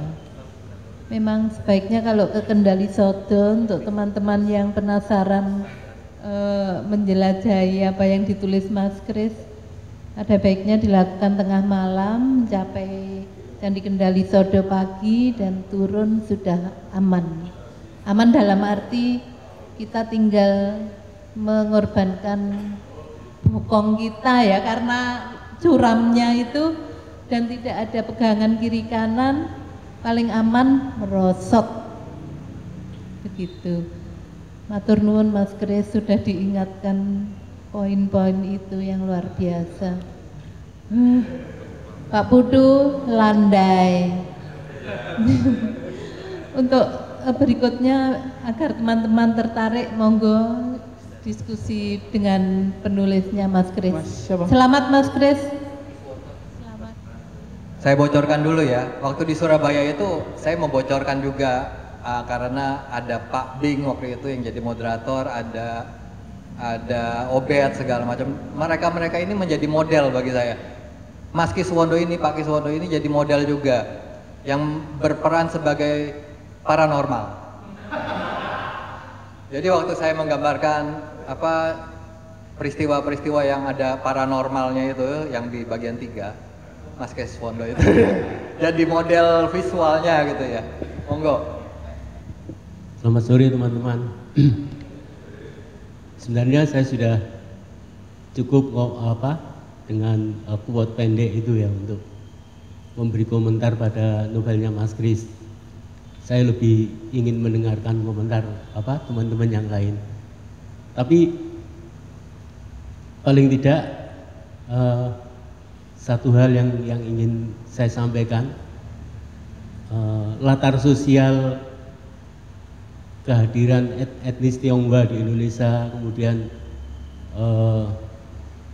yang itu disebutkan oleh Mas Bambang tadi, meninggalkan landmark di mana-mana ya, kelenteng dan lain-lain, kemudian sumbangsih di kuliner, saya kira menarik. Cuman ada satu hal yang ingin saya tanyakan ke Mas Kris mungkin. Ini kisah tentang ini Mas ya, oral history yang berkembang di masyarakat pesisir ya, di Tapal Kuda, tentang Sabdo Palon. Ini Mas Kris, di dalam novel ini ada sesuatu yang menarik. Mas Kris mencoba memaknainya, menafsirnya bahwa ini adalah ada unsur Tionghoa di situ ya, Sabdo Palon itu. Nanti Mas Kris mungkin bisa menjelaskan. Komentar saya kira saya tidak banyak ingin menyampaikan, ingin mendengarkan teman-teman komentarnya yang lain. Terima kasih. Selamat sore. Terima kasih.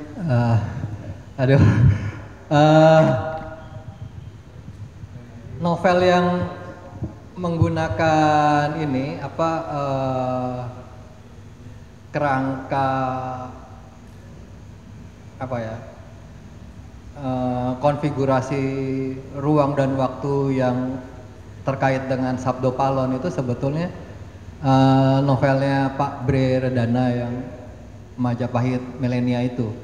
Nah, kalau di buku ini saya tahu yang karena Pak Kiswondo pernah menanyakan juga kepada saya sebelumnya berkaitan dengan Punokawan. Jadi di sini ada Punokawan yang namanya Kecruk dan Ginhong, ya.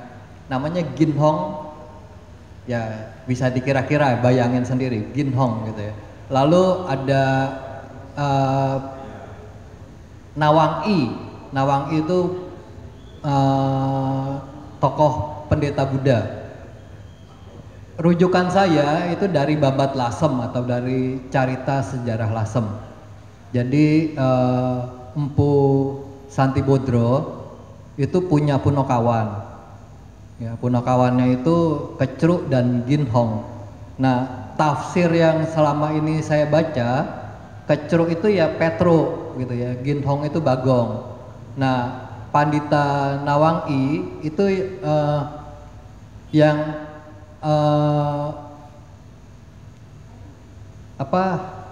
hanyut sampai ke Bali, yang Empu Astapaka kalau di Bali. Ya, saya silakan ditafsir sendiri nanti apa hubungannya dengan sosok Sabdo Palon ya, yang saya nggak tahu ini tokoh historis atau tokoh mitologis. Ya mungkin nanti bisa dilacak juga kaitannya ya dengan itu. Gimana Pak Kiswondo? Memang referensi saya juga tadi sudah dibongkar sama Mbak Ida, yang dijadikan rujukan juga di salah satu tulisan di Intisari. Referensi saya tentang sejarah Lasem itu dari Carita Sejarah Lasem atau Babat Lasem, ya, yang ditulis oleh Raden Panji Kamsah. Jadi tidak heran kalau yang di Intisari dan yang di novel saya sama karena rujukannya sama. Ya, itu termasuk tadi Ginhong dan Kecruk dan Nawang-i itu juga dari situ.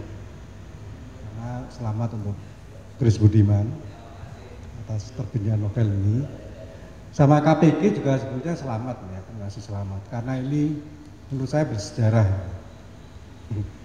Kris Budiman dengan KPG bisa kerjasama.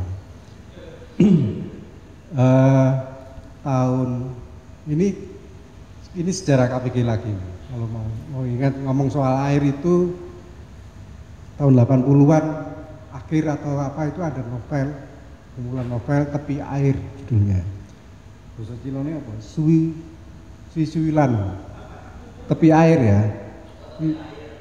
Tepi Air itu satu-satunya novel zaman dinasti Ming yang menyebut kata Jawa untuk merujuk ke Pulau Jawa ini. Jadi masih ada jarak. Nah, baru di Kris ini baru ada, sepertinya harusnya ada koneksi nanti Kris. Harapannya ya, antara Tepi Air dengan Denovani itu kalau aku baca itu belum ada koneksi. Padahal ada koneksinya karena itu memang bagaimana sejarah kalau mau cerita tentang sejarah pemukiman itu dari Tepi Air itu. Dari novel itu banyak banget ya, kumpulan serinya kan banyak banget zaman itu. Ada 1, 2, 3, banyak lah. Pokoknya setiap dia muncul tahun itu saya ke Gramedia mesti saya beli. Tapi sekarang karena itu udah masuk zaman kerja juga, nggak tahu nih barangnya kemana. Cuman hanya ada cerita-cerita juga. Nah, pandangan yang saya ingat pandangan aku agak lupa. Apakah tepi air itu yang diterjemahkan ke dalam bahasa Indonesia itu sama dengan yang diterjemahkan bahasa Inggris? Karena beda. Kalau dia nyebut itu sastra vernakuler, benar-benar muncul dari suara rakyat yang maknanya tentang Jawa itu tidak sama dengan makna para raja zaman dinasti Ming. Itu bisa apa ya, nyeleneh, bisa berbeda maknanya. Mereka bisa tersenyum dengan mimik yang rakyat itu yang mau ke Jawa itu bisa tersenyum dengan mimik yang berbeda gitu. Ini sama-sama KPG ya. Nah, harapanku sih memang mestinya ada benang merah ini tentang sastra vernakuler, apalagi dia salah satu topik yang dari Kris itu air, dan di sana juga tentang tepi air gitu ya. Terus kalau tentang sejarah pemukiman, aku mau nyambung ke Sondo ya, ini di kelas yang beling. Pemukiman Cina itu juga ke Pak Bambang. Pemukiman Cina misalnya saya sedikit perbandingan dengan Arab ya. Kalau Arab itu mungkin di pesisir itu jelas dia melayani jalur perdagangan Arab ke sini. Jadi melayani orang-orang para pelaut Arab yang berdagang di sini, terutama untuk logistik ya. Tapi kalau Tionghoa atau Cina itu kompleks, rumit. Ya, artinya begini, Cina kan sebagai negara dijajah 2 kali ya. Pertama di dinasti Yuan, ketika kebalikan menguasai Cina, dan kemudian di dinasti Qing. Itu migrasinya beda-beda ini. Kalau di dinasti Ming itu semangatnya mungkin strong ya, kuat. Tapi kalau ketika dia kayak dijajah itu mungkin beda. Ya. Banyak yang melarikan diri, banyak pemberontak gitu kan, atau yang tekanan terutama di Yuan sama Qing itu paling harus kita perhatikan benar sifat karakter para migran yang kemudian bermukim di sini. Mungkin kalau dia yang kayak nanti Bupati Pekalongan yang memang etis Cina itu, Bupati Lasem yang juga etis, itu pasti bukan rakyat kebanyakan, pasti dari mereka yang bangsawan yang menurutku ya bukan bangsawan yang melarikan diri dan memang bisa mengkoordinasi sesuatu yang lebih baik gitu ya. Ini juga nah ini yang kalau di dalam novel Kris memang kayak naik gunung Kendali Soto lantai gitu Pak ya, Pak Putu ya. Ini masih perlu pendalaman lagi. Kira-kira begitu. Terima kasih. Tapi aku juga minta tanggapan Pak Bambang tentang ini, kompleksitas migrasi Cina ini, karena sosial atau apa itu ya. Ya. Ini tadi ya, di novel ini kompleksitasnya memang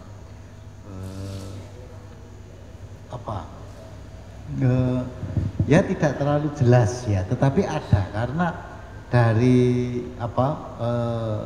situs-situs itu implisit atau kadang-kadang eksplisit itu ada semacam konflik, ada semacam percampuran ya, misalnya kayak di Lasem juga itu ada bagaimana Raden Panji Margono itu di kelenteng mana itu Pak yang dijadikan dibabakan ya, itu bagaimana itu diadopsi menjadi sebuah cerita narasi sejarah baru tentang kelenteng dan tentang sejarah Tionghoa ya.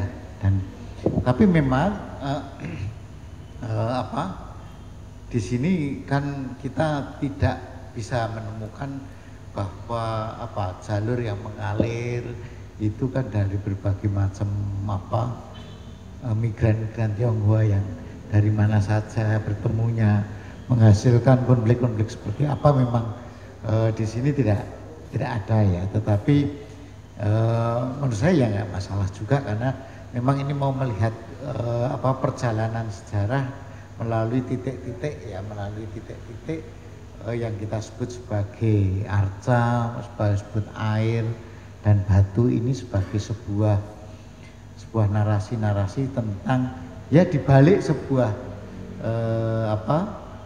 yang material itu ada yang perilaku, ada yang narasi, ada yang imajinasi yang ingin menyucikan gitu, ingin menyucikan. Jadi sebetulnya yang disucikan apakah barangnya? Enggak juga. Yang ingin disucikan sebetulnya ya bagaimana proses-proses dinamika sosial itu sendiri gitu loh. Nah, yang itu kemudian direpresentasikan di dalam arca, air dan juga batu itu. Menurut saya di situ ya kompleksitasnya, saya pikir kompleksitas bagaimana menafsirkan, menghidupi dan sebagainya itu.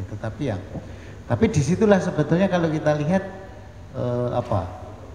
ya memang meskipun tidak langsung, tapi dinamika masyarakat respon terhadap situs, respon terhadap narasi itu menjadi hidup.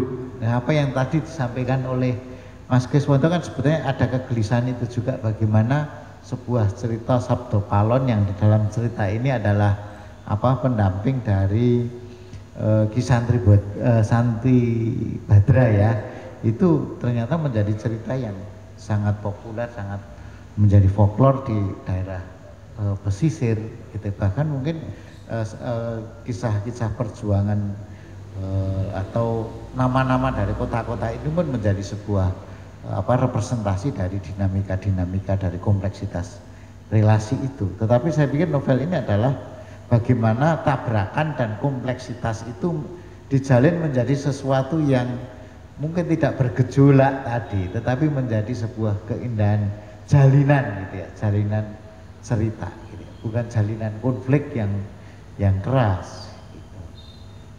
Nah itu mungkin ya. Terima kasih Mas Bambang.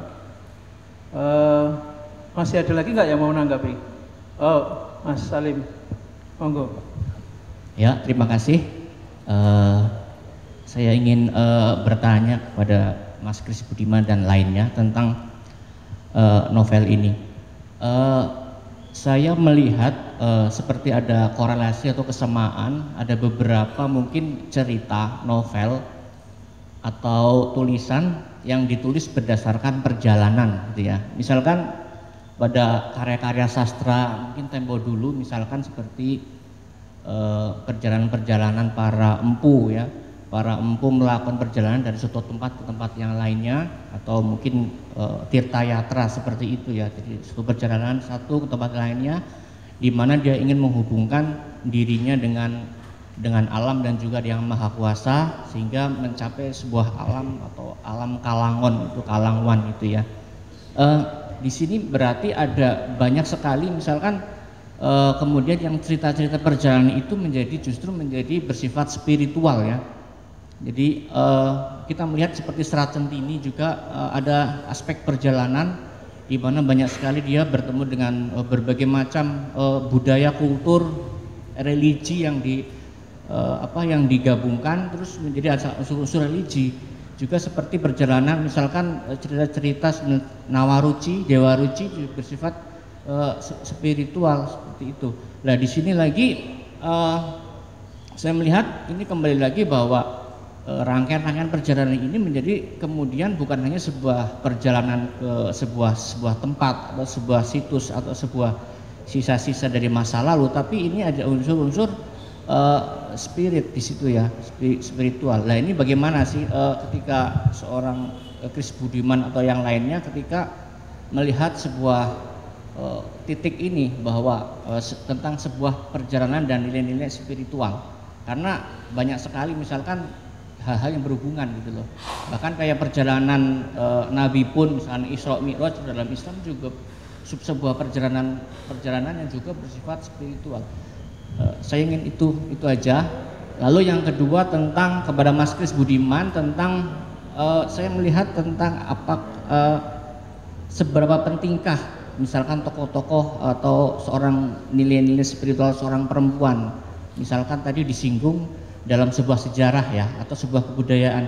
Di sini ada misalkan tadi juga disinggung tentang bab pertama tentang Dewi Kuan Im, seorang Dewi Kuan Im bertangan 1000 ya. Terus ada juga tadi di dalam novel ini juga ada disinggung tentang Durga, Dewi Durga Suramardini, penakluk Asura.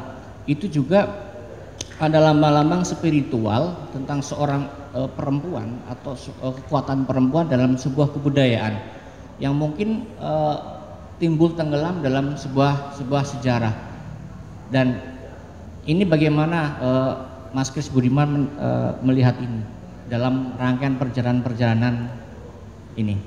Makasih. Pertanyaanmu angel, nggak bakal dapat door prize ini. Iki nyiksa ini.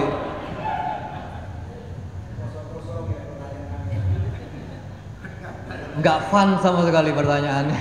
Marahi cepet tua. Saya jawab yang pertama aja ya, yang kedua abot bukan ya, cobalah nanti ya, coba nanti. Genre sastra perjalanan khususnya yang berupa prosa novel ya, memang digerakkan oleh kata kerja mencari, selalu begitu, mencari ya. Sentralnya adalah kata kerja itu mencari, to search, quest, mencari. Nah, pencarian-pencarian itu bisa ya mencari arca, mencari apa, mencari ini itu, Arjuna mencari cinta. Kalau pencarian yang spiritual misalnya begitu,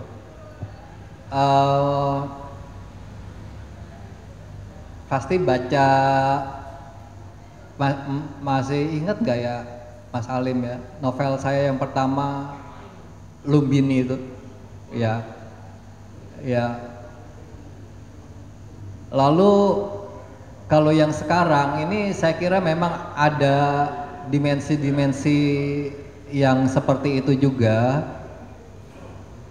Cuma saya ingin di Hierophani ini ada yang lebih petualangan begitu, yang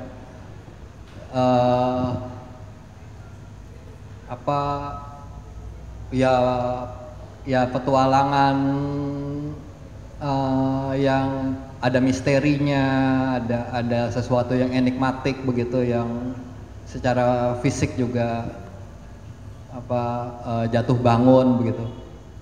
Nah, jadi nggak semata-mata pencarian spiritual seperti di novel saya yang pertama Lumbini itu. Jadi di Lumbini itu sebetulnya juga si tokohnya itu nggak tahu kok mencari apa gitu, pokoknya pergi aja mencari apa dia nggak tahu ya, dan juga entah menemukan apa juga nggak tahu, nggak jelas. Tapi di situ ada yang sesuatu yang spiritual gitu. Kalau yang di Tanah Putih itu kan sebenarnya mencari soundscape ya, dan nggak menemukan apa-apa, malah kehilangan ya, kehilangan soundscape itu. Yang ditemukan adalah keheningan, bukannya bunyi tapi hening yang ditemukan. Nah, kalau di sini ya nyari arca, nyari tirta, nyari batu mustika gitu. Tapi perjalanan Tony itu misalnya ya ada hal-hal yang spiritual juga ya. Ketika dia di Candi Kendali Sodo di Penanggungan itu, dia bertemu dengan Empu Santibodro ya, dituntun, dibimbing oleh Empu Santibodro sampai akhirnya menemukan tirta. Lalu di bagian pertama yang arca itu, ketika di Mandira Sewu bertemu dengan seorang perempuan pertapa dalam visionnya juga kayak gitu-gitu. Nah, yang ya kayak gitulah ya. Jadi lebih ingin bertualang gitu ya, secara fisik juga kena petualangannya gitu. Lalu di situ ada misteri, ada apa yang perlu dicari jawabannya, semacam teka-teki ya. Kayak gitu itu Bung Alim.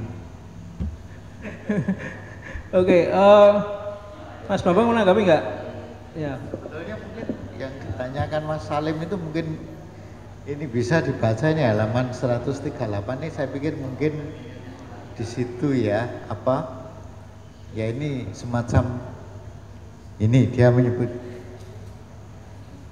energi yang membuat dunia kita itu hidup itu energi. Jadi ya saya pikir menemukan energi itu loh, narasi itu ya energi, sejarah itu saya pikir juga energi itu sendiri gitu loh. Jadi saya pikir perjalanan-perjalanan dan juga apa yang ditemukan itu bukan apa yang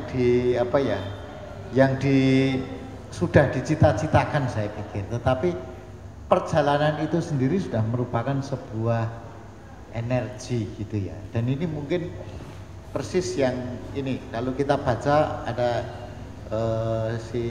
Michel de Certeau itu ya, laku etnografis itu kan sebetulnya juga menemukan spiritual yang muncul di dalam praktek etnografis gitu. Nah, jadi etnografis bukan hanya nyatet atau apa yang dikatakan enggak, tapi ini menciptakan sesuatu gitu loh. Jadi ini ada energi, ada resonansi yang selalu memberi respon terus menerus dari peristiwa maupun apa itu yang saya pikir tadi seperti yang diceritakan Pak Putu memberikan konteks buku-buku ini kan itu semua adalah sebuah resonansi di dalam peristiwa, cerita dan sebagainya itu. Dan ini kita terus menerus kita produksi, maka itulah mungkin yang kita sebut sebagai spiritual itu gitu loh.